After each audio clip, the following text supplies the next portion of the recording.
పూలవాన రెండు కళ్ళల్లోన కారణం ఎవరంటే అక్షరాల నువ్వే. ఇన్ని నాళ్ళుగా ఉన్నా ఇప్పుడే పుడుతున్నా కారణం ఎవరంటే ఖచ్చితంగా నువ్వే.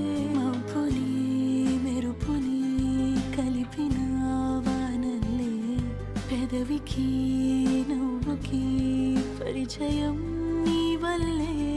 చిగురుపై చినుకులే ఎగిరితే ఎంతందం, మనసుకు జ్ఞాపకం దొరికితే ఆనందం.